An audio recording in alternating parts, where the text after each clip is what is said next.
હું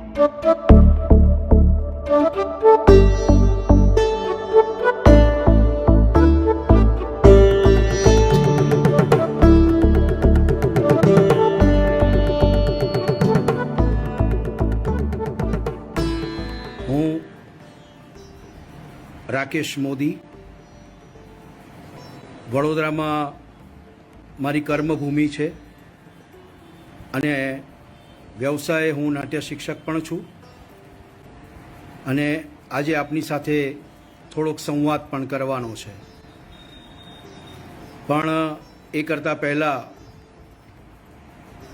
coconut theatre, એમની team અને જે અત્યારે મને સાંભળી રહ્યા છે કે મારી સાથે સંવાદ કરી રહ્યા છે, ચાય વાય ઓર રંગમંચ ગુજરાતી તખ્તાને સંઘ સિઝન 3માં આપ સૌનું હાર્દિક સ્વાગત છે.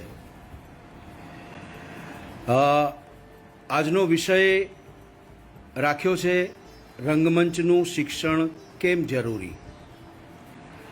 આમ ઘણી વખત પ્રશ્ન થાય કે ભાઈ રંગમંચને શિક્ષણ સાથે શું લેવા દેવા, પણ હું આખી વાતને મારી જે જર્ની છે એ જર્નીની સાથે શિક્ષણે શું ભાગ ભજવ્યો છે, એનાથી કયા પ્રકારનું ઊંડાણ આપણી સમજણમાં આવે છે, આના વિશેની વાત કરવાનો છું. આખું સેશન એને એક રીતે 2 ભાગમાં વહેંચ્યું છે. પહેલો ભાગ એવો છે કે જેમાં શિક્ષણ લીધું નથી ને છતાં પણ રંગમંચ કર્યો છે, અને ત્યારબાદ શિક્ષણ લીધું અને પછી રંગમંચ કર્યો તો ફરક શું છે. પ્રશ્ન એ નથી કે તમે રંગમંચનું શિક્ષણ લો કે ન લો, પણ શિક્ષણ લેવું કેમ જરૂરી છે. પહેલો પ્રશ્ન છે રંગમંચ. આખા સબ્જેક્ટમાં 2 વાતો બહુ મહત્વની છે, રંગમંચ અને શિક્ષણ. તો રંગમંચ જે છે એ બેઝિકલી આપણે એમ માનીએ છીએ કે મનોરંજન માટે છે. દાખલા તરીકે સૌથી વધારે આવતા રંગમંચમાં જે વિદ્યાર્થીઓ છે, જે કલાકારો છે, એમને સૌથી વધારે જો રસ હોય તો એ એમાં છે કે રંગમંચનું શિક્ષણ લઈને આવવું કે સીધા રંગમંચ પર પ્રવેશ કરવું. બંને જગ્યાએ બંને રૂટ પર જઈ શકાય એમ છે. આપણે ડાયરેક્ટ સીધા પ્રયોગ સાથે સંકળાઈએ અથવા તો શિક્ષણ લઈને સંકળાઈએ. આ બંને રસ્તા ઉપર જઈ શકાય એમ છે, પણ બંને રસ્તે જવામાં શિક્ષણ તો જરૂરી છે, પછી એ ફોર્મલ હોય કે ઇનફોર્મલ હોય. આવું શિક્ષણ સૌથી પહેલાં લગભગ 78-79માં જ્યારે હું લગભગ 10-12 વર્ષનો હતો, મારા પપ્પા સમાંતર રંગભૂમિના કલાકાર હતા. વડોદરાની રંગભૂમિ એ વખતે ખૂબ જ રીચ હતી. એટલા માટે કારણ કે વડોદરાની મધ્યમાં ફેકલ્ટી ઓફ પરફોર્મિંગ આર્ટ્સમાં નાટ્ય વિભાગ, એની સાથે સાથે સમાંતરે ચાલતી એક રંગભૂમિ જેમાં વડોદરામાં વ્યવસાયી કલાકારો હતા, જે લોકો દિવસ દરમિયાન ક્યાંક કામ કરતા હોય અને સાંજ પછી એ નાટકની પ્રવૃત્તિ સાથે જોડાતા રહેતા. આ અવસ્થા મુંબઈમાં પણ છે, આજે પણ છે. પણ એ કલાકારો રંગમંચનું પૂરેપૂરું શિક્ષણ લઈ શકે એવી એમની સ્થિતિ નહોતી, અથવા ઘણા ઈચ્છતા હતા તો લઈ નહોતા શકતા. કેટલાકે એ નાટકો એવા કર્યા પણ છે અને નાટકનું શિક્ષણ પણ લીધું છે. આવા સમયની અંદર વડોદરાની અંદર લગભગ 12, 15 કે 16ની આસપાસ ગણીએ તો એટલી બધા નાટ્ય ગ્રુપ હતા કે જે લોકો વિવિધ પ્રકારે નાટક કરતા. અને ત્યારે આશ્ચર્યની વાત એવી કે એક નાટકના 100-150 પ્રયોગ થતા મેં વડોદરામાં જોયા છે, અનુભવ્યા છે, એમાં કામ કર્યું છે. મૂળે મારા ફાધર EMEની અંદર એક સિવિલિયન તરીકે કામ કરતા અને રંગમંચ પર એમની ઓળખાણ નયન મોદીના નામે હતી. પપ્પા બેઝિકલી ખૂબ સારા પ્રોમ્પ્ટર, ખૂબ સારા લાઇટ ડિઝાઇનર.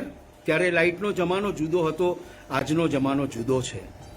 અને અભિનેતા બનવાની એમનામાં ખેવના બહુ જ હતી. સંજોગો વસાત ઘણા બધા નાટકોમાં એમણે અભિનય પણ કર્યો, ક્યારેક નાના રોલ કર્યા, ક્યારેક મોટા રોલ કર્યા. આ તો થઈ પપ્પાની વાત. પણ સ્કૂલમાં ભણતા ભણતા એક વખત હું શ્રેય સાધકની અંદર, જ્યાં રિહર્સલની આ જગ્યા છે, 3 માળનું નાનકડું એક એપાર્ટમેન્ટ હતું જેની અંદર રિહર્સલ્સ ચાલતા હતા, જ્યાં નીચે ગરબાના રિહર્સલ ચાલે, ઓર્કેસ્ટ્રાના રિહર્સલ ચાલે, નાટકના રિહર્સલ ચાલે, ભવાઈના રિહર્સલ ચાલે. અને આ જોવા માટે હું એક દિવસ જઈ ચડ્યો. મને ખૂબ મજા આવી કે આ જરા કંઈક જુદું છે. પણ પપ્પાએ ક્યારે એવું નહોતું કહ્યું કે તારે કાલથી અહીંયા આવવાનું છે. દિવસ દરમિયાન સાંજે ક્રિકેટ રમ્યા પછી એવું થાય કે હવે શું કરવાનું છે, તો હું એમની સાથે ત્યાં જતો રહું. ધીરે ધીરે ખબર ન પડતા એવું થવા લાગ્યું કે રોજે એમના 30-35 દિવસના રિહર્સલ ચાલે, ત્યારે હું એમની સાથે જોડાવા લાગ્યો. અને અનાયાસે એ ડીએનએમાં છે, કારણ કે કદાચ મારા કાકા પણ, મેં પપ્પાના મોડે સાંભળ્યું હતું કે એ પણ રંગભૂમિના કલાકાર હતા. એ કાકાને તો મેં જોયા નથી. પપ્પાને બહુ માંડ મેં જોયા હતા, ને જ્યારે સમજણો થયો ત્યારે એમને મંચ પર જોયા. પણ આ એક્ટિવિટીથી હું ખૂબ પ્રભાવિત થયો હતો, કારણ કે ત્યારે ખૂબ ગજાના કલાકારો વડોદરામાં કામ કરતા હતા. અશરફ ખાન, ત્રંબક જોશી, નટુ પટેલ, દત્તુ પટેલ, કેશવદાદા થાનકી, કેટલા લાઇટના કલાકારો, સંગીતના કલાકારો, રામ આઠલે દાદા, એ આજે પણ યાદ આવે છે, એમનું વાયોલિન ને બાકીનું બધું જ. પણ એ સૃષ્ટિ ખબર નહોતી પડતી, પણ એક અગમ્ય ખેંચાણ એમની તરફ થઈ રહ્યું હતું. અને ધીરે ધીરે એમની સાથે હું જોડાવા લાગ્યો. અને સૌથી મજાની વાત હતી કે વડોદરામાં આ સમાંતર રંગભૂમિની સાથે, જેને આપણે કહી શકીએ બાળ રંગભૂમિ, આ બાળ રંગભૂમિ બહુ મહત્વનો ભાગ ભજવતી હતી વડોદરાની રંગભૂમિ પર. અઢળક નાના જુદા જુદા પ્રકારના મોટા નાટકો થતા. અને ત્યારે સૌથી પહેલા સૂર્યકાંત મીઠાવાલા, જે ડ્રેસનું પણ કામ કરતા, લાઇટનું પણ કામ કરતા, પોતે ખૂબ સારું ગાતા, પોતે ખૂબ સારું પેઇન્ટિંગ પણ કરતા, સેટ પણ પ્રોવાઈડ કરતા, ખૂબ સારા અભિનેતા. ઘણા બધા નાટકોમાં એમને જોયા છે. એમણે સૌથી પહેલા નાટક પસંદ કર્યું રાજકન્યા અને સોનાનો હંસ. આ મારું પહેલું નાટક બાળ કલાકાર તરીકેનું, 40-50 કલાકારો. ત્યારે પહેલી વાર મને રંગમંચ પરનો અનુભવ થયો. અને 40-50 દિવસના રિહર્સલમાં નાટક આખું તૈયાર થઈ ગયું. પણ સૌથી મજાની વાત એમાં એવી હતી કે આ નાટકનો એક પ્રયોગ નહોતો. એ પહેલી શરૂઆત સળંગ 3 દિવસ સુધી 9 શો, રોજના 3 શો. આમ આ પહેલો અનુભવ એવો હતો કે એક રોલ કર્યા પછી જો આપણો ગેપ પડે અને ફરીથી બીજો શો કરવાનો થાય તો કદાચ આપણને થોડો સમય લાગે. પણ સળંગ 9 શોની અંદર આ પહેલું જે શિક્ષણ હતું, જેમાં ન તો મને સેટ વિશે ખબર છે, ન લાઇટ વિશે ખબર છે, મારા ચશ્મા હું સાચવી નહોતો શકતો, ડમી લગાડેલી મૂછો આજે પણ મને યાદ છે કે વારે ઘડીએ મારે સેટ કરવી પડતી હતી. પણ એ 9 પરફોર્મન્સ કર્યા પછી એ આકર્ષણ વધતું ગયું. અને મને એમ થયું કે ના, મને આ ગમે છે. એટલે હું પૂર્ણમાં રમવા કરતાં જો આની સાથે રહું તો મને મજા આવશે. પણ મને ખબર નહોતી, અને પપ્પાનો કોઈ એવો આગ્રહ નહોતો કે તું એની અંદર આવે છે. ધીરે ધીરે જે મોટા લોકો નાટકો કરતા એમની સાથે હું જોડાતો ગયો. એક મજાનો પ્રસંગ બન્યો. દત્તુ પટેલ, ખૂબ મોટું નામ, ખૂબ ઊંચા ગજાના કલાકાર, એમણે રવિશંકર મહારાજના જીવન પર બનેલી માણસાઈના દીવા નામની ફિલ્મમાં એમણે ગુજરાત ગવર્મેન્ટ તરફથી બહુ મોટો પુરસ્કાર મળેલો.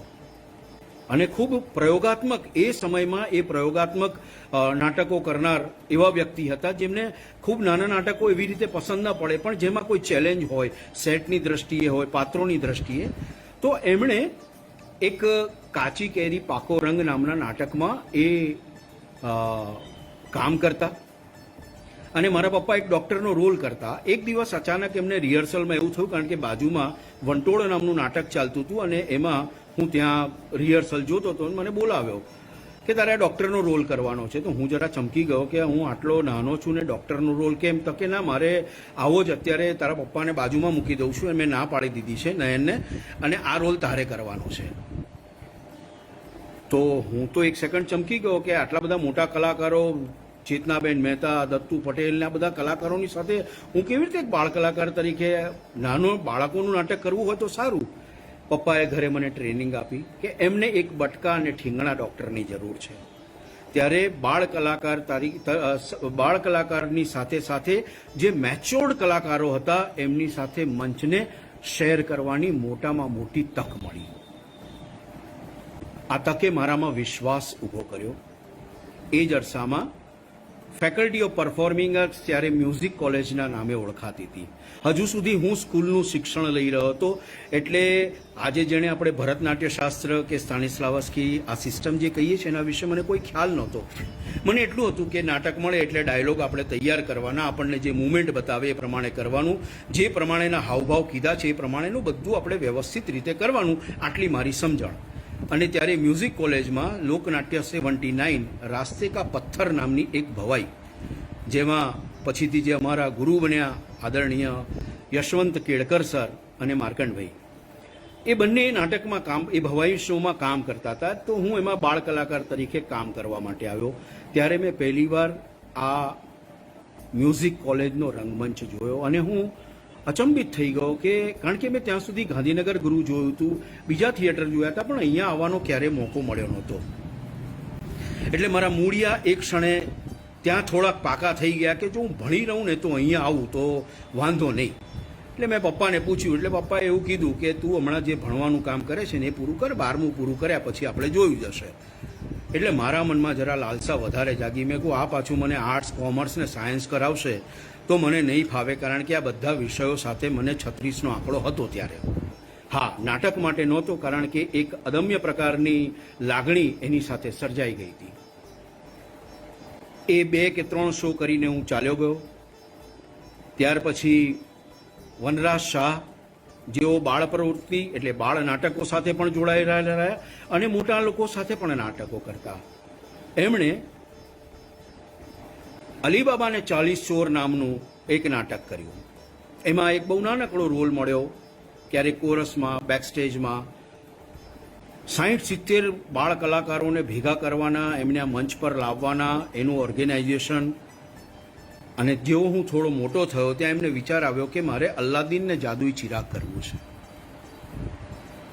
અલ્લાદીનને જાદુઈ ચિરાગ આપણે ટેલિવિઝન પર આજે જોઈએ છીએ, પણ એ નાટક રંગમંચ પર થાય તો આપણને ખબર છે કે એટલેમાં કેટલા બધા દ્રશ્યો છે.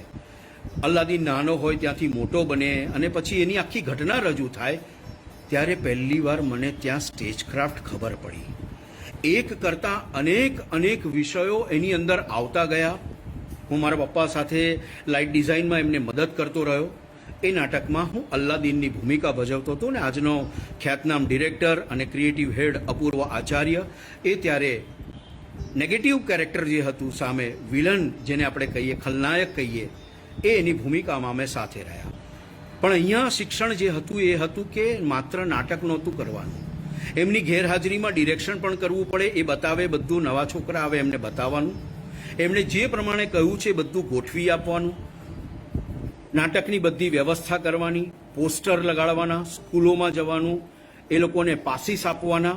એટલે એની સાથે સાથે જે કોમર્સનો આસ્પેક્ટ જોડાયેલો હતો થિયેટરનો એ ખબર નહોતી, પણ એ ધીરે ધીરે ખબર પડવા મળી કે માત્ર અભિનય કરવાથી નાટક નથી ચાલતું, આપણે અભિનય કરવાની સાથે સાથે આ બધી વસ્તુ કરવી પડે છે. ટેકનિકલી હાઈલી કહી શકાય એવું પ્લે, ક્યારેક ગુફા આવે, ક્યારેક ઘર આવે, ક્યારે અલ્લાદીનના ઘર આવે, ધુમાડા થાય, અંદરથી જીન પ્રગટ થાય. 7 ફૂટનો જીન એ ક્યાં લાવવાનો ક્યાંથી? બરોડા ડેરીની અંદર એક ભાઈની હાઈટ 7 ફૂટ જેટલી હતી, એમણે ક્યાંકથી શોધી કાઢ્યા અને એમને જીન તરીકે લઈ આવ્યા. પ્રેક્ષકો અમે બધા અચંબિત થઈ જઈએ. ગાંધીનગર ગૃહ આખું હાઉસફુલ, બહાર બ્લેક બોલાય. મેં મારી જિંદગીમાં ક્યારેક જો બ્લેક જોયા હોય, આવા બ્લેક થતા ટિકિટના, એ પહેલી વખત જોયા. એપ્રન સ્ટેજ ઉપર છોકરાઓ, આપણો ઉત્સાહ એટલો બધો વધી જાય. પહેલા અંક સુધી બહાર બેસીને ટિકિટ વેચવાની, પહેલો અંક પૂરો થાય એટલે અંદર જઈને કપડાં પહેરવાના, એ બધા ડાયલોગ આપણા યાદ હોય. આ બધી વસ્તુ સાથે એના અઢળક જુદી જુદી જગ્યાએ પ્રયોગ કર્યા. ત્યાં સુધીમાં પેલું મોડિયું પાક્કું થઈ ગયું, પણ હવે ઘર્ષણ શરૂ થયું. કારણ કે મારા માટે પ્રશ્ન એવો આવ્યો હતો કે મારે કરવું શું, કારણ કે એ સમયની અંદર નાટકનું શિક્ષણ લો તો ઠીક છે, તમને એવું લાગે કે ભાઈ હા નાટક કર્યું, એ સિવાય બીજું કર્યું શું તમે, એવો પ્રશ્ન રહેતો. અને મારું મન કેમે કરીને કોમર્સ, આર્ટ્સ અને સાયન્સમાં માનતું નહોતું. એટલે પપ્પાએ પૂછ્યું કે તારે જવું હોય તો 12મું ધોરણ તારે પાસ કરવું પડશે. ડચકિયા ખાતા ખાતા 12મું ધોરણ પાસ કર્યું. ત્યાં પહેલું પ્રારંભિક શિક્ષણ પૂરું થઈ ગયું. આટલા બધા કલાકારો, એની સાથે સાથે 2 ફિલ્મોમાં પણ બાળ કલાકાર તરીકે કામ કર્યું. રામકુમાર બોહરાની એક ફિલ્મ હતી શેઠ જગડુ શાહ, અને અસરાની જેમાં એક અભિનય કરતા હતા એવા દીવાળી દીકરા. ત્યારે થોડો થોડો ફિલ્મનો પણ અનુભવ થઈ ગયો. એટલે એક જુદા પ્રકારનું મનમાં આત્મવિશ્વાસ ઊભો થવા લાગ્યો કે આપણે નાટક પણ કરી શકીએ છીએ, ફિલ્મ પણ કરી શકીએ છીએ. અને અમારા ઘરની બહાર, કારણ કે હું પોળમાં રહેતો હતો, ત્યાં ચંદ્રાસ મંજુમદાર કરીને હતા, એ બાળકોના રેડિયો ઉપર નાટકો કરતા.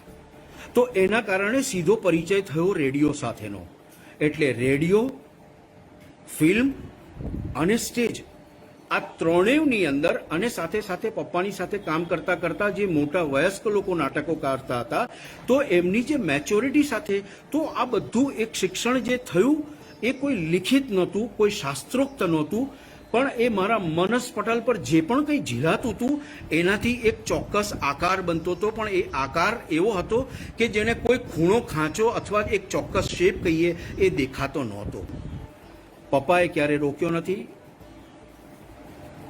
એ સમયે કોઈને એવું કહીએ કે નાટકનું શિક્ષણ લેવા જવું છે તો ઘરમાં થોડો માર પણ પડે ને કદાચ નહીં જવા દે. પણ હું ખૂબ નસીબદાર રહ્યો કે પપ્પા પોતે નાટક કરતા હોવાના કારણે મને સતત એમની જોડે રાખ્યો. અહીંયા એક આડ વાત કરી લેવી જોઈએ. મારો ભાઈ પણ આ રાજકન્યાને સોનાના હંસમાં કામ કરવા માટે આવ્યો, પણ ચોથા કે 5મા પ્રયોગ પછી એને એવું લાગ્યું કે મને નહીં ફાવે, હું નહીં રહું. તો મેં એવું કહ્યું કે કંઈ વાંધો નહીં, તું આ 9 શો કરીને પછી જા. પણ એ ગયો તે ગયો, એણે પાછું વળીને જોયું નથી. એ વાત આજે હું જ્યારે જોઉં છું ત્યારે મને એવું થાય છે કે અમે એક જ બાપના બંને દીકરા છીએ, છતાં એકમાં આવું કેમ અને એકમાં આવું કેમ, જેનો જવાબ આજ સુધી મળેલો નથી. 12મું પાસ કર્યા પછી જ્યારે હું અહીંયા આવ્યો ત્યારે ડિપાર્ટમેન્ટની અંદર ખૂબ વેલ એસ્ટાબ્લિશ, કારણ કે Maharaja Sayajirao વિશ્વવિદ્યાલયનું faculty of performing આર્ટ્સનું આ ત્યારે મ્યુઝિક કોલેજના નામે ઓળખાતું આ ડિપાર્ટમેન્ટ, જેમાં નાટ્ય વિભાગ, એમાં બહુ ઓછા કલાકારો આવતા. છોકરાઓ ઓછા ભણવા માટે આવે, કારણ કે મેચ્યોર્ડ લોકો વધારે હોય. ત્યારે ડિગ્રી કોર્સ સાંજે ચાલતો હતો. તો સમાંતર રંગભૂમિના કલાકારો અને કોલેજના કલાકારો આ બધા પાછા એકબીજાના મિત્રો. એટલે પેલી ખબર તો પડી જાય કે ભાઈ આ છોકરો 12મું પાસ કરીને આવ્યો છે. અને હું પહેલા વર્ષે અહીંયા મેં પ્રવેશ લીધો ત્યારે ઇન્ટરવ્યૂમાં ગુરુવર્ય એવા માર્કંડભાઈ સાહેબ અને કેળકર સાહેબ અને જગદીશભાઈ, એ લોકોએ મારો એપ્ટિટ્યૂડ ટેસ્ટ લીધો. અને મને એપ્ટિટ્યૂડ ટેસ્ટમાં પહેલો પ્રશ્ન એવો પૂછ્યો કે તમને ભાષા શુદ્ધિ શીખવાડી નથી? એટલે હું સહેજ ચમકી ગયો કે સર, કારણ કે હું અલ્લાદીનનો જે એક બહુ મોટો મોનોલોગ હતો એ મોનોલોગ કરી બતાવ્યો. હું ખુશ થઈ ગયો કે વાંધો નહીં, આ બધું કરી શકાશે. તો એમણે એવું કીધું કે તમે ત્રણેય સ છે ને સ જ બોલો છો. જ્યારે મને પહેલી વખત ખબર પડી કે 3 સ, શ અને શ 3 જુદા હોય છે. એટલે મેં કીધું કે સર તમારી વાત સાચી છે, પણ મારું આ તરફ કોઈએ ધ્યાન દોર્યું નથી. તમે મારું ધ્યાન દોર્યું છે તો હું આજથી જ આનો પ્રયત્ન આરંભ કરી દઈશ. અને ધીરે ધીરે વિષયો જેમ જેમ આવતા ગયા એમ ખબર પડતી ગઈ, એમ ભાષા શુદ્ધિ ખબર પડતી ગઈ. હવે અહીંયા પ્રશ્ન આવે છે કે શિક્ષણ કેમ? રંગમંચ આ શબ્દ જે છે એ કોમ્પ્લેક્સિટી છે. રંગમંચને આપણે શું ગણવું? માત્ર 30x20નો મંચ ગણવો લાકડાનો? ગ્રેન્ડ ડ્રેપરી અને મેઇન કર્ટનથી સુશોભિત હોય એને રંગમંચ કહેવો? અભિનેતા અને પ્રોડ્યુસર અને બધા બાકીના કલાકારો ભેગા થઈને કોઈ એક નાટકને મંચ પર રજૂ કરે એને રંગમંચ કહેવો? પ્રેક્ષકો એની સાથે જોડાય તો એને રંગમંચ કહેવો? કઈ કથા કેવી, કઈ વાર્તા કેવી, આ કશાનું જ્ઞાન નહોતું. એટલું ખબર હતી કે નાટક થાય એટલે આપણે તો ડાયલોગ જે આપ્યા છે બિલકુલ બાય હાર્ટ, સવારે ઉઠતાની વારમાં બોલે એટલે કળકળાટ બોલી જવાના. મેમરી પાવર સારો, પણ આ નાટકો કેમ કરવાના, કયા પ્રકારના કરવાના, કેમ એના પ્રકારો કયા કયા છે, આ શું કામ જાણવું જોઈએ એક અભિનેતા તરીકે. એનું જ્યારે શિક્ષણ લેવાની શરૂઆત કરી ત્યારે તો અહીંયા એટલા બધા વિષયો જોઈને મને પણ એવું થઈ ગયું કે હું જે નાટક શીખીને આવ્યો છું એ નાટક જુદું છે અને અહીંયા જે નાટક શીખવાનું છે જુદું છે.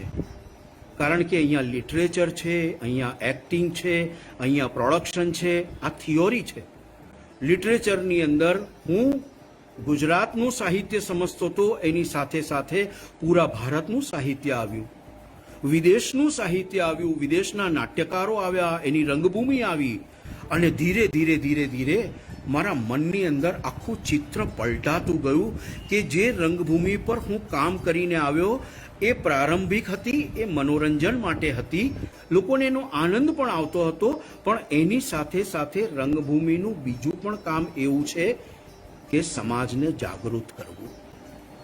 કારણ કે વાયવામાં અમને પ્રશ્ન પૂછવામાં આવતો કે આ નાટકનો થીમ શું છે, તમે તમારો ઉદ્દેશ્ય શું હતો, તમે ઓડિયન્સની સાથે શું શેર કરવા માંગતા હતા. ત્યારે એવો પ્રશ્ન થાય કે ઓડિયન્સની સાથે શેર કરવાનું એટલે શું કરવાનું, શું અમે નાટક કર્યું એ શેર કર્યું.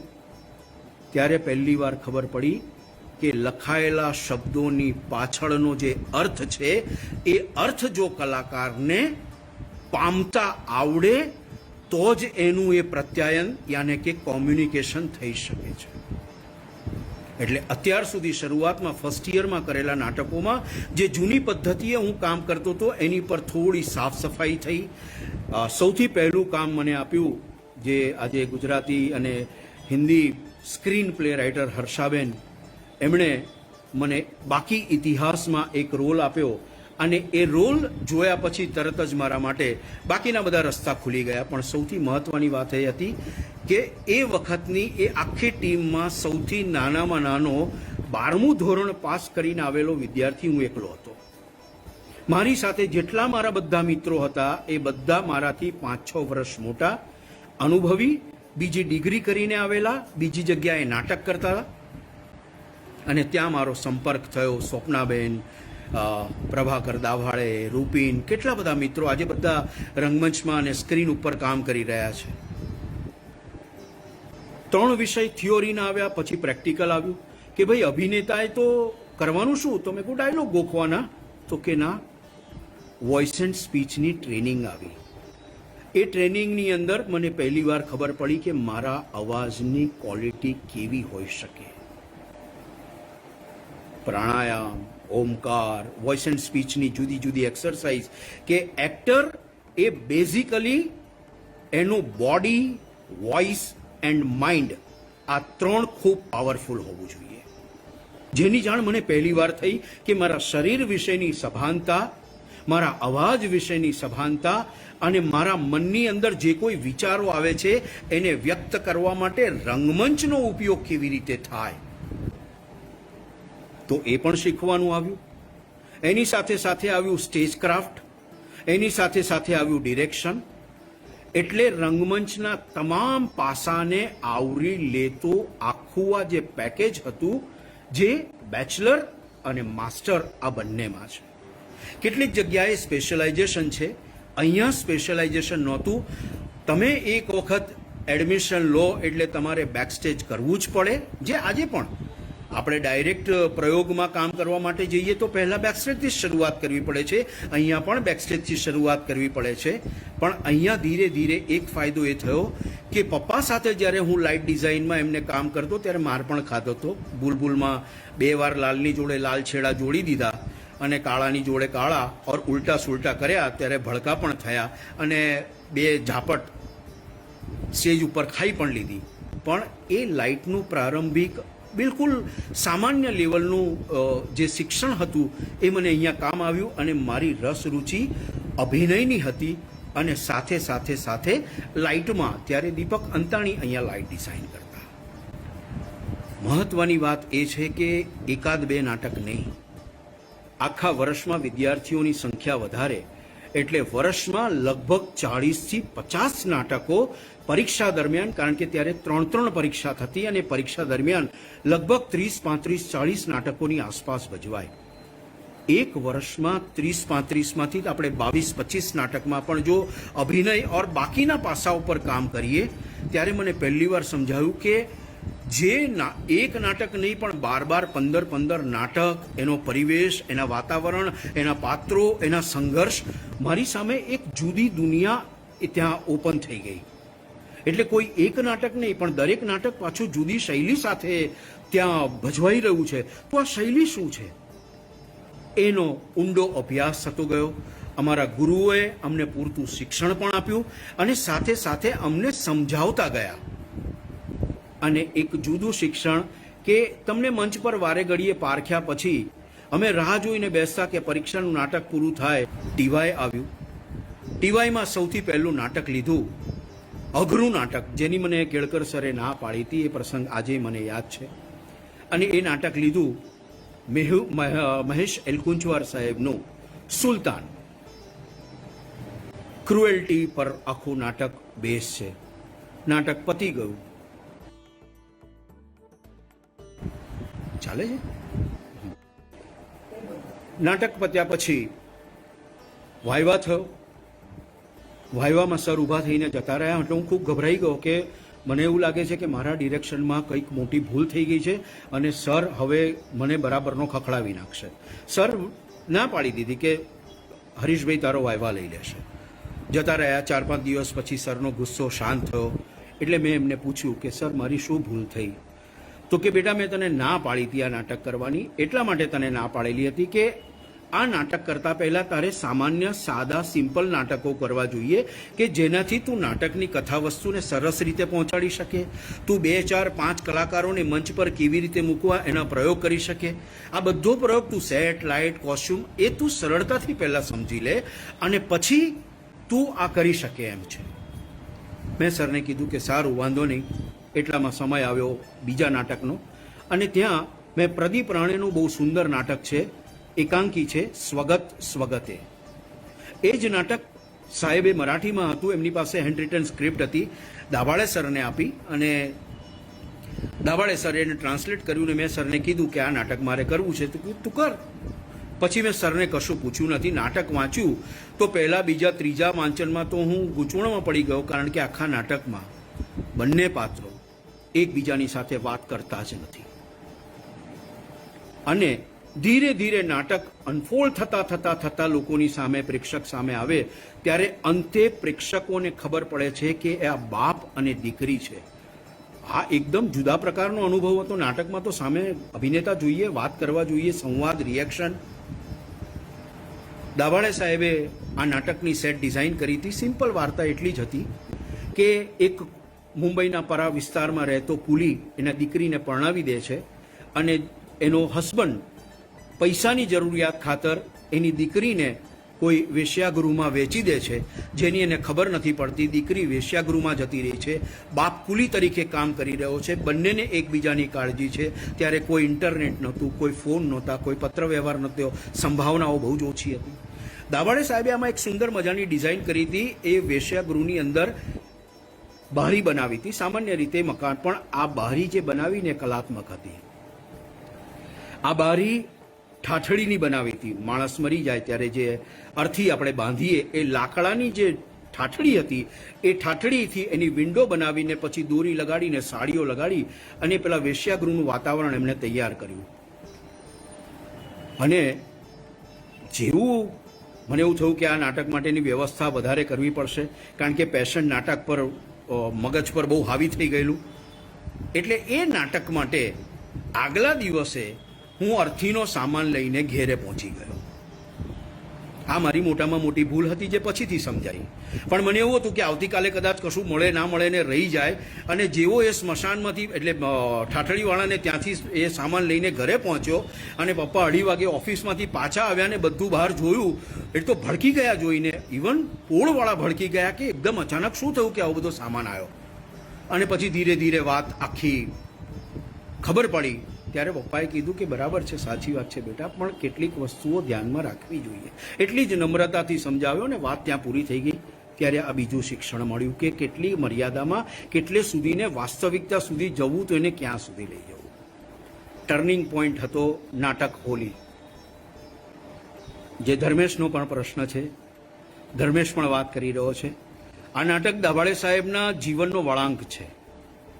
એમણે દિગ્દર્શક તરીકે કામ કર્યું, પણ આજે રંગમંચ પર જેટલા જણ કામ કરી રહ્યા છે, વિશેષ કરીને ધર્મેશ પણ, આ બધા એ સમયે આ નાટક અમારા માટે ટર્નિંગ પોઈન્ટ હતો, જેનું લગભગ 3 થી 4 મહિના મેં રિહર્સલ કર્યું છે. દાભાડે સરે એને માત્ર એક સ્કેલેટન તરીકે, અહીંયા હું કહું છું કે એક્ટર તરીકે એક શાસ્ત્રોક્ત રીતે જે આપણને અભ્યાસક્રમમાં આવે છે તે, અને એનું એપ્લિકેશન જ્યારે કરીએ, એને જ્યારે રંગમંચ પર એપ્લાય કરીએ છીએ, ત્યારે આ બંનેને સાધવાની જે જગ્યા છે ને તે રંગમંચ છે.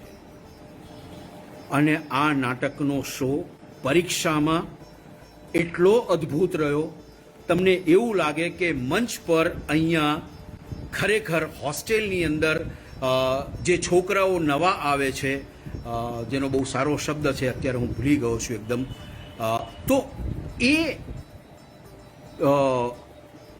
એ નાટકની અંદર કામ કરતાં કરતાં બધાનું બોન્ડિંગ એટલું બધું જબરદસ્ત થઈ ગયું. એટલે ત્યારે નાટકમાં એક સમજાયું કે તમે માત્ર કલાકાર નથી, 30, 35, 40 દિવસના આખા દિવસના તમારા સંપર્કને કારણે ધીરે ધીરે ધીરે તમે પરિવાર બનો છો. પરીક્ષામાં આ નાટક, આટલા વર્ષોમાં બીજા બધા ઘણા બધા નાટકો જોયા, એમણે બીજા નાટકો પણ કર્યા, પણ આ નાટકના અંતમાં જ્યારે પેલો છોકરો સુસાઇડ કરી લે છે, અને ત્યારે હું એ નાટકની અંદર લાલુનો રોલ કરતો હતો, ધર્મેશ પણ ખૂબ મેઇન રોલ કરી રહ્યો હતો, સ્વપ્નાબેન એની અંદર કામ કરતા હતા, દિલીપભાઈ એની પર કામ કરતા હતા, અત્યારે જે શ્રુતિ છે એના પપ્પા, શ્રુતિ ગોલબના પપ્પા, સુધીર નાયર સરસ મજાનો ફિલ્મ ડિરેક્ટર છે, એ પણ આની અંદર રોલ કરતો હતો. અને આ નાટક પત્યા પછી એ ક્ષણો, એ વિરામ આજે પણ મગજમાંથી ગયો નથી, કારણ કે પરીક્ષા ખંડમાંથી પરીક્ષકો કોઈ હાલી નથી શક્યા. 5 મિનિટ સુધી એ સાયલેન્ટ હતો આખા એની અંદર. અમારા આર્ટિસ્ટમાં પણ ત્યારે પહેલી વાર સમજાયું કે 30 દિવસ કરેલા નાટકને જ્યારે 1.5 કલાકમાં 2 કલાકમાં જ્યારે રજૂ કરીએ છીએ, ત્યારે કશુંક એવું ત્રીજું ઉત્પન્ન થાય છે જે રિહર્સલમાં જેનો અનુભવ નથી થયો. ત્યારે પહેલી વાર ખબર પડ્યો કે ટાર્ગેટ કયું છે, મેસેજ નથી. ટાર્ગેટ હવે એ છે કે 30-40 દિવસના રિહર્સલમાં એ બધું કોન્સન્ટ્રેટ થઈને એવી તાકાતથી, એવી એનર્જીથી, એવી ગ્રેવિટી સાથે એ પરફોર્મન્સ થાય જે લાઈફ લોંગ રહે. કેટલાક નાટકો એવા પણ થયા કે જે સમય સાથે વિધિ પણ ગયા. મને યાદ છે કે આ ભણતા ભણતા, આઈ થિંક હું ભૂલતો ન હોતો, કારણ કે ત્યારે અમને એવી કહેવામાં મળતું કે તમે અહીંયા પણ નાટકો કરો, બહાર આવતા નાટકો જુઓ, પુષ્કળ નાટકો વાંચો, બીજા લોકોને જુઓ, સાંભળો, તો એ રીતે તમારું આખું વિશ્વ ઊભું થશે. અને ત્યારે મને આજે પણ એ વર્ષોનું યાદ છે, શૈલેષ દવે સાહેબનું નાટક હતું અંત વગરની અંતાક્ષરી. આઈ થિંક શેફાલીબેનનું એ પહેલું નાટક હતું કદાચ, પણ મને આજે પણ એ નાટકનો પૂરેપૂરો સેટ, શેફાલીબેનની એન્ટ્રી, બારીમાં પ્લાસ્ટિકની અંદરથી દેખાતી એમની છાયા, વરસાદ, એમનું એકદમ મિની સ્કર્ટની અંદર આવવું, 2 ફ્લોર ઉપરનો સેટ, ઉપર બેડ, એની ઉપર લાગેલો એસી, એકે એક દ્રશ્યબંધના એકે એક ભાગ આજે પણ આટલા વર્ષો પછી જ્યારે હું આવા પાછળ થઈ ગયેલા નાટકોને યાદ કરું છું, ત્યારે એવું લાગે છે કે આ કેમ યાદ કેવી રીતે રહ્યા? આપણે જીવનમાં ઘણું બધું ભૂલી જઈએ છીએ, આ યાદ કેવી રીતે રહે છે? આ રંગમંચ અને એની સાથે મળનારા શિક્ષણનો જો પ્રભાવ હતો તે એ હતો. અઢળક નાટકો, કોઈ ભીતેથી આઈના ઉતારો, ત્યારે આઈએનટી અહીંયા આવતું, અને 8-9ના ટકોરે દરવાજા બંધ થઈ જાય અને ત્યારે રિક્વેસ્ટ કરવામાં આવી હતી, ત્યારે એ રિક્વેસ્ટને ધ્યાનમાં રાખીને વડોદરાના કલાકારો માટે ગાંધીનગર ગૃહમાં છેલ્લી રો એમના માટે કન્સેશનલ રેટમાં ઓર પ્રાસમાં એમને ત્યાં આગળ બેસાડવામાં આવતા અને ત્યારે હું ચૂપકેથી જઈને એમની જોડે એ નાટક જોવા બેસી જતો. આઈએનટીના નાટકોના બ્લેક મેં મારી આંખ સામે ગાંધીનગર ગૃહના બારી ઉપર જોયા છે. આ એક ચિત્ર. અને ત્યારે બરોડામાં બરોડા એમેચ્યોર ડ્રામેટિક ક્લબ જે મરાઠીમાં નાટકો કરતા, બંગાળી આસપાસની કંપનીઓની અંદર બંગાળી લોકો વધારે રહેતા, એ પોતાની કલ્ચરલ એક્ટિવિટીની અંદર બંગાળી નાટકો કરતા. નિકાહ નામની સંસ્થા હતી, એ હિન્દીમાં નાટકો કરતી. મ્યુઝિક કોલેજમાં નાટકો ભણાવાતા અને નાટકો રજૂ થતા. અને તેમાં સૌથી મહત્વનો ભાગ ભજવ્યો એ અમારા સેટર થિયેટરે. નાટકનું શિક્ષણ મળે તો પરીક્ષામાં નાટક રજૂ કરો એટલે પરીક્ષકો બેઠા હોય અને અમે અભિનેતાને નાટક પૂરું કરીએ. પણ ત્યારે એવો પ્રશ્ન હતો કે નાટક પ્રેક્ષક સુધી તો પહોંચવું જોઈએ ને, પરીક્ષકો સુધી તો પહોંચે છે. અને ત્યારે સેટર નામની ત્યારે 2 પ્રકારના થિયેટર ચાલતા હતા, એક વેનસડે થિયેટર અને એક સેટર થિયેટર. દર બુધવારે એક નાટકનો પ્રયોગ, દર બુધવારે એટલે મહિનામાં 4 બુધવાર અને 4 શનિવાર 2 જુદા નાટકો. ત્યારે લોકો અહીંયા પાસ લેવા માટે આવતા, લાઈનમાં ઊભા રહેતા, પાસ લઈ જતા, 8ના ટકોરે દરવાજા બંધ થઈ જતા અને નાટક શરૂ થતું. ત્યારબાદ એ સેટરની પ્રવૃત્તિ આજે પણ અવિરત નાટ્ય વિભાગ કરી રહ્યું છે કે જે તમે ભણો છો એનું એપ્લિકેશન ઓડિયન્સની સામે થવું જોઈએ અને તો જ એ તમારા શિક્ષણની પૂર્ણ અવસ્થા થાય છે. ત્યારે તમને ખબર પડે છે જ્યારે તમે પ્રેક્ષકો સામે આવો છો ત્યારે. ઘણીવાર પરીક્ષક તરીકે અમને કોઈક વાર હસવું નહીં આવ્યું, પણ સામાન્ય પ્રેક્ષક તમારા એ સંવાદ ઉપર, તમારા એ સીન ઉપર, તમારા એ જેસ્ચર પોસ્ચર પર તમને આફરીન પોકારી જાય છે. ત્યારે તમને પહેલીવાર અનુભવ થાય છે પ્રત્યક્ષ રીતે પ્રેક્ષકનો. અને એ સેટર થિયેટર નાટકનું શિક્ષણ, ડિરેક્શન, ડિઝાઇન કરવી, લાઇટ કરવી, આ જે આખો પ્રોસેસ થયો એની અંદર ધીરે ધીરે ધીરે ધીરે તમારી માનસિકતા બદલાવા લાગી. હવે તમે જ્યારે નાટકને હેન્ડલ કરો છો ત્યારે બિલકુલ જુદી રીતે કરો છો.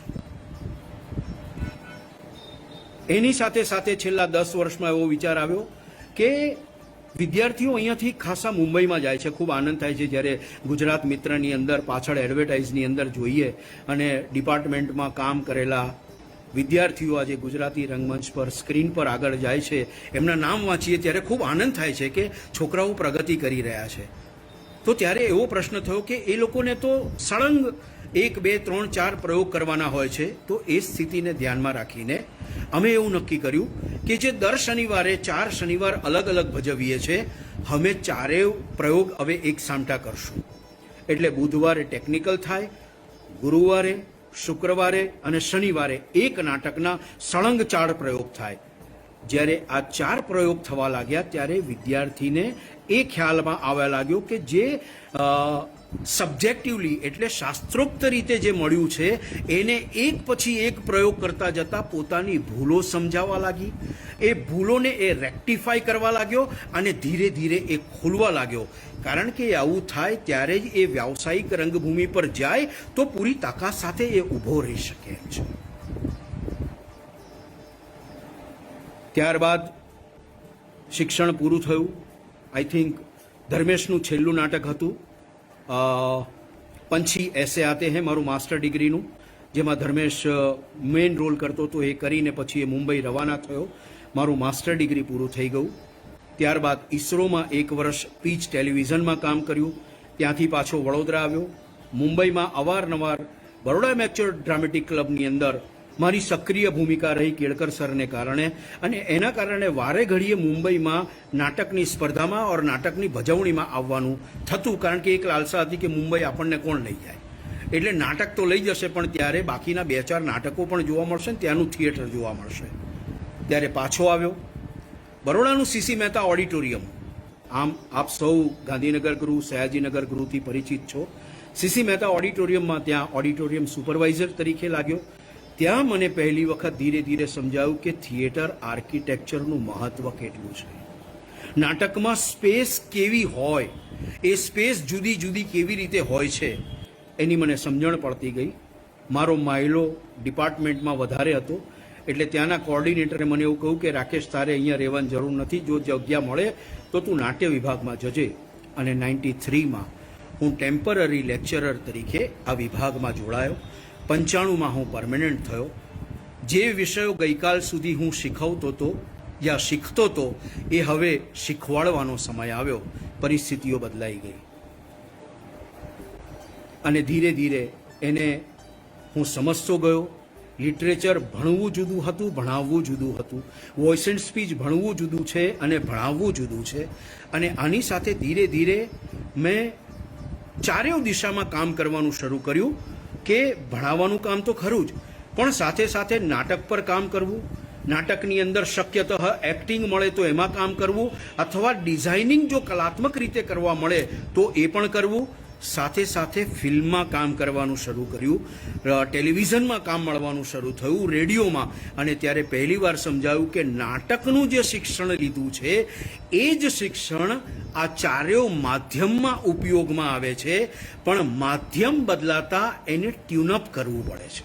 આટલું લાઉડ ના કરો, આટલા બધા લાઉડ રિએક્શન ના આપો, પણ આ કરતાં જે શિક્ષણ આપતા જે ટ્યુનઅપ થયું એમાંથી કોઈ પણ માધ્યમમાં જ્યારે પ્રવેશ કરીએ તો એ ફિલ્મના માધ્યમમાં જાઓ, નાના સ્ક્રીનમાં જાઓ, રેડિયો પર જાઓ, ત્યારે તમારા બોડી, વોઇસ અને માઇન્ડ આમાંથી એને કેવી રીતે ટ્યુનઅપ કરવું એનો એક એટીટ્યૂડ તૈયાર થયો. આજે છેલ્લા 10 વર્ષથી સેટર થિયેટરની સાથે સાથે નાટ્ય વિભાગે મંચ પર્વનો આ એક ફેસ્ટિવલ છે, જેમાં 3 નાટકો, 4 નાટકો, ક્યારેક 5 નાટકો, ક્યારેક વિભાગના નાટકો, એની સાથે સાથે વિદ્યાર્થીઓના નાટકો, ટીચર્સના પ્રોડક્શન્સ, ક્યારેક મુંબઈથી આવતા કલાકારો ઓર NSDના, WZCCના જે કલાકારો છે એમના નાટકોને આપણી સાથે જોડીને વિભાગના વિદ્યાર્થીઓને રાષ્ટ્રીય કક્ષાના, રોહિણીબેન હટંગડી પણ, એમનું પણ નાટક અહીંયા થઈ ચૂક્યું છે આ જ ફેસ્ટિવલની અંદર. તો એની સાથે એક ઉપક્રમ એવો રાખ્યો કે આપણા વિદ્યાર્થીઓને નેશનલ લેવલના કલાકારો સાથે રંગમંચના સંદર્ભે જ એમનો મેળાપ થાય, તો એ પોતે પણ જોઈ શકે કે રાષ્ટ્રીય કક્ષાએ કામ કરતા કલાકારો અને આપણે જે કામ કરીએ છીએ તેને, તો એને બંનેને સ્ટેજ પર લાવીને એમણે કેટલી ઊંચાઈ સાધવી જોઈએ એની કલ્પના એ લોકો કરી શકે, એ પ્રમાણે કામ કરી શકે.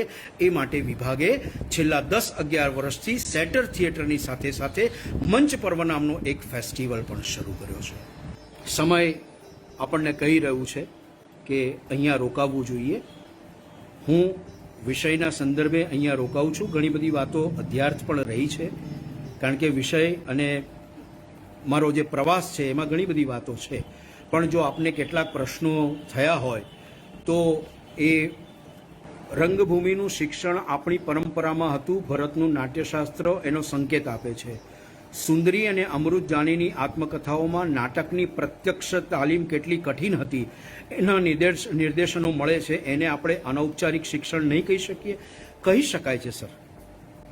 શિક્ષણ એટલે હું એમ નથી કહેતો કે તમે કોઈ પુસ્તક વાંચી અને એને અપ્લાય કરો એ જ શિક્ષણ છે, પણ એ જરૂરી એટલા માટે છે. દાખલા તરીકે મારે સંગીત શીખવું હોય, હું સારું ગાઈ શકતો હોઉં, પણ હું સૂર, તાલ, લયમાં ગાઈ શકું છું, તો એ સમજનારા કોઈ એક્સપર્ટની સામે જ્યારે હું બેસું છું અને એ મારે સુધારો વધારો કરે છે, ત્યારે મને સમજાય છે કે હું જે ગાઉં છું એમાં સૂર, તાલ, લયની અંદર હું ક્યાં છું.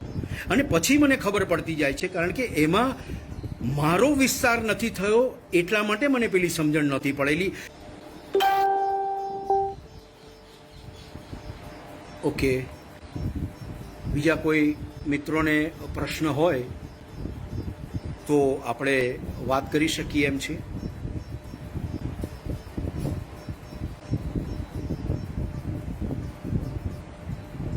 ફાઇન. શિક્ષણ લઈ સફળ અભિનેતા બની શકાય?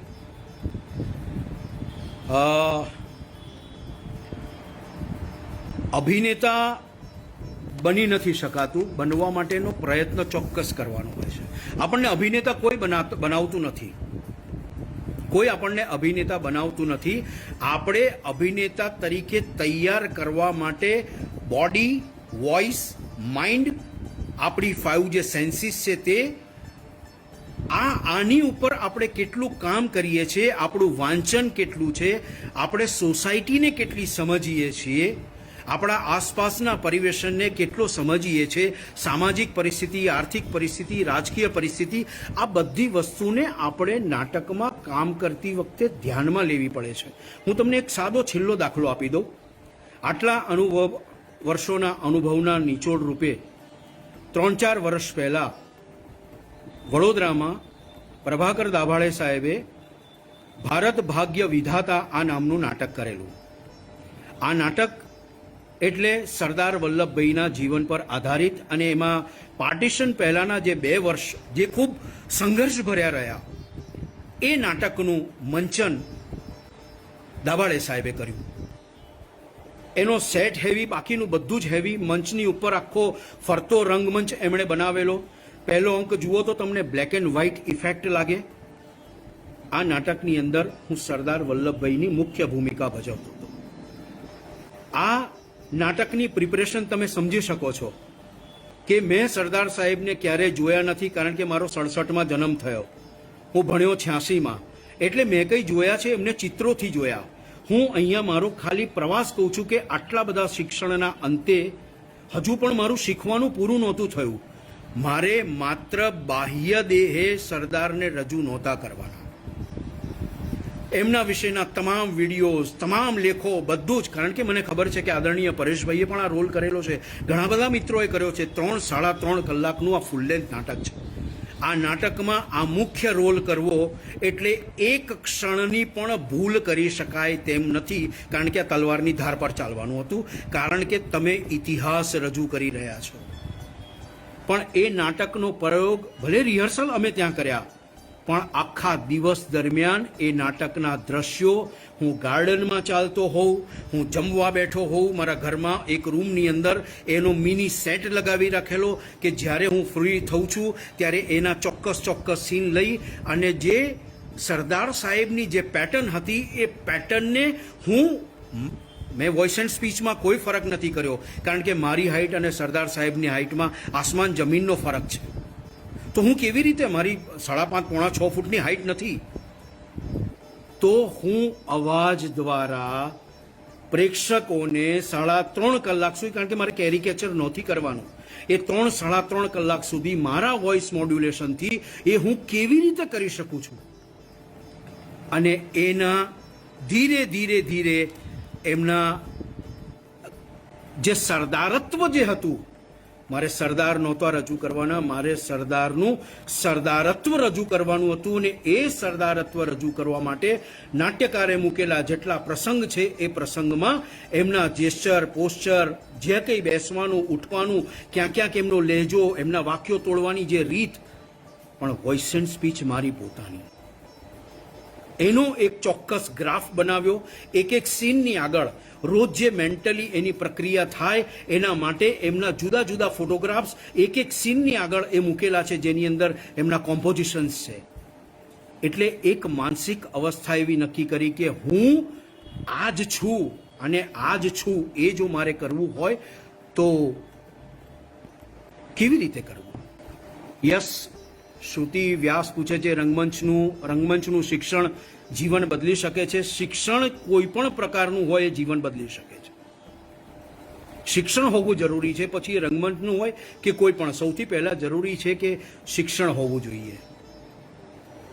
ત્રંબક કાકા પૂછી રહ્યા છે, વોટ અબાઉટ વડોદરા રંગભૂમિ? એટલે હું પેલું સમજ્યો નથી કે કયા અર્થમાં આ રંગભૂમિ પૂછો છો.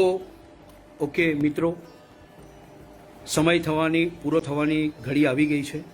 ઘણા મિત્રોએ સરદારત્વ વિશે અભિપ્રાય મોકલ્યો છે. આપનો આભાર. ખાલી એટલું જ કહેવાનું હતું કે અભિનેતાને ડિરેક્ટરે જે સમજાવ્યું છે એને કઈ બારીમાંથી જોવું, કેવી રીતે જોવું, અને સૌથી મહત્વનો પ્રશ્ન હતો કે દિગ્દર્શક કહે છે એટલે એ જગ્યા પર ફરી જવું એ જરૂરી નથી. દિગ્દર્શન લેતા આવડવું જોઈએ એ શિક્ષણ દ્વારા સમજાયું. દિગ્દર્શન આપવું અને લેવું એ જરા અઘરો વિષય છે, પણ એ અનુભવે જ સિદ્ધ થાય છે. હું અહીંયા પૂર્ણ કરું છું.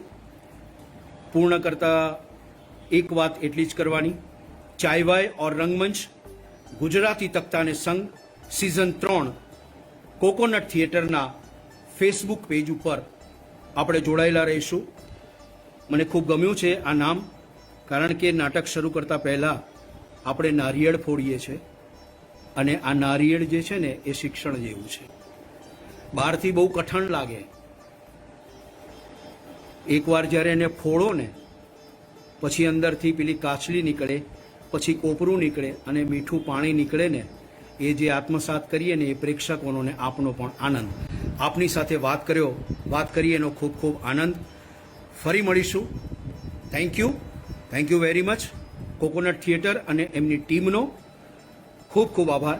અને સાથે મારી સાથે મનીષભાઈ, પ્રમોદ સર અને બાકીના મિત્રો જોડાયેલા છે ટેકનિકલી સહાય માટે, એમનો પણ ખૂબ ખૂબ આભાર. Thank you.